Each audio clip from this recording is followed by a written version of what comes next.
Hello, and welcome to today's episode of the Apocalypse universe within the Mom Said I Could Watch It verse. This is to do with me having a full moon subscription. So, given that I'm culling my subscriptions over the next few weeks, I have been focusing on these. Previously on the show, we've had Bad Channels, quite highly rated. Demonic Toys, very highly rated as a film. And Dollman, which has Tim Thomerson and very little else going for it. So, what is this? This is the Avengers of the Full Mooniverse. This is taking those three films and merging them together. Given that this is quite a bold move, let's be quite frank, this isn't MCU times. This is at most little in jokes for the also rans within the video shop. You have no idea what else is going to be in the shop. You have no idea when the other film is going to be in the shop. There is no real franchise move with something which isn't necessarily going to have a theatrical release. Yet, they doubled down on it and they've created this lovely little gem of Dollman versus Demonic Toys, or as it's fully known, Dollman versus the Demonic Toys. It runs in at an hour, and about 15 minutes of that is arguable because they are flashbacks, stock footage largely from the previous three movies. Now, having just seen those three back to back, yes, I would be arguing that they lag. However, when I think about the reality, I saw this film. Let me tell you a story, because that's really what this is about. This film was made in 1993. I was aware of it existing, but I didn't get to see it until 1999. I saw that it was in a video shop, and this is at the point where DVDs, I think, was beginning to emerge and places were beginning to sell places off. I spent £5 on this puppy. Just taking some super soldier serum, and it was an awful copy. Not pirate or anything, just incredibly bizarre streamlines for it. But it did fascinate me. You've ultimately got a lead exchanging a lead. You have a relatable sequences with dolls. And yes, there is some absurdity. So let's begin at the start. Ultimately, Dollman wants to get laid. He is aware that this has been retconned. It wasn't Ginger in the original, but for common sense purposes, as well as the fact that it totally made sense to bring Melissa Bear back. Totally made sense. Shut up, banned from the comments. Because with the role of a nurse meant more narratively and totally. In fact, one of the reasons why she goes along with Dollman to fight the demonic toys is because as a nurse she could patch him up, despite the fact that she has no medical equipment in order to do that. And that doesn't happen at all in any element of the film. There is one moment where she inexplicably is able to break some bonds and cut him free from a death trap. That's true, but Bunny or Cookie could have done that. Shut up. No, they couldn't. It was her surgical skill. It was her surgical skill. Melissa Bear brings everything to it. She brings all the screaming, she brings all the jealousy, and she also brings the nightie that she wore in Bad Channels at the beginning of the film, thus ensuring continuity. Shut up. What Nurse Ginger does also bring, which is the hardest part of this film for me, is on the one hand, as a whole, the film has put a lot into the scenery. There is so much stage work here. The air vents being expressionist, they have totally gone for shutters and blinds, so it's less Die Hard and more Caligari as they escape from these deformed creatures. Now really are men in full-on costumes. However, why does she live in a house she can't?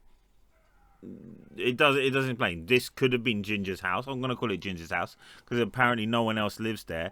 She sleeps on a kitchen table kitchen counter she doesn't know how to get off of, and people just walk into the house or just film her while she's sunbathing. There's no point where this house is explained. Not to mention the fact that Brick Bardo, for all of her difficulties in getting around this house, is just there and shoots a spider. And of course, as we all know, if you want to get laid by a woman a good 15 years your junior, all you have to do is go around her house and kill a spider. That's true. That's true. I paid good money to do a course on that. This isn't about me. The crux is, I have avoided Tracy Scoggins, and I don't mean to avoid Tracy Scoggins because her character is the lead. This is a demonic toys film. Yet, as the film progresses, she recruits Brick Bardo. She ostensibly recruits Ginger, although Ginger's there to stop Brick Bardo from sleeping with her because, this is a well-written, strong female lead. She goes in to this toy place. She's there. It's the toy place that she knows bad stuff has been going on at before, and fails to convince Phil Fondacaro, because Phil Fondacaro, as well as being an utter legend, is an utter lech in this movie. For whatever reason, amping up the comedy and the cocky, Phil Fondacaro, really, you are the man as ever. Spoiler alert, they kill her off. They kill off the lead of the Demonic Toys franchise, who was the main reason why Demonic Toys happens, halfway through this film, and just hand it to Brick Bardo. It's bold. I mean, I would be offended if it wasn't such a bold move to just lose such a central character to a franchise. That would have been like actually killing Ripley in Aliens, which, considering how the rest of them went, may have been a good idea. But yes, this film does flesh out a lot of stuff. The Jack-in-a-Box becomes much more of a caricature and a real threat once you're a doll-sized person. Baby Oopsie is now becoming a real Chucky-level wisecracker. It's done in an hour. The sets are fantastic. The effects, when you consider the budgets, are really bold. Particularly the set design. It's not so much about, the action man character. Even the fights Brick Bardo, the way that they dispose or get out of any of the traps they're in, okay, hackneyed, stretching, but never absurd. There is a level within it. And I think that is helped by, frankly, killing off Tracy Scoggins, who also, I should say, does give more range to the character in this. Her ability to flirt the information out of a journalist. That little bit, it's always that soupçon of the full moon, of some sort of knowledge to real-world social dynamics, really enhances the rest of the film and enhances the absurdity. It's actually, with Dollman, it's taken the best parts, and the last few acts where you're realizing how he can teleport the gun into his hand, or rather, like, pull it like a magnet. How all these powers work in. There's loads of people working in the acrobatics of Act 2, Season 3 of the MCU. This is 4 films, none of which you need to see to have enjoyed any of the other films. I would argue that having the flashback sequences in this really, really do help. They actually help, I would say, in making this its own beast. I do have issues with Brick Bardo and Ginger the Nurse, but that's basically to do with now being a 47-year-old guy. When I was in 20s, I'd have been go, Brick, go. When I was in my 30s, I'd have been going, he's a bit old for you. Now I'm pushing 50, I'm going, go, Rick, go, and then taking another statin and having a cry. Hour-long film, you know what? There's far worse ways to spend an hour on Netflix and anything else.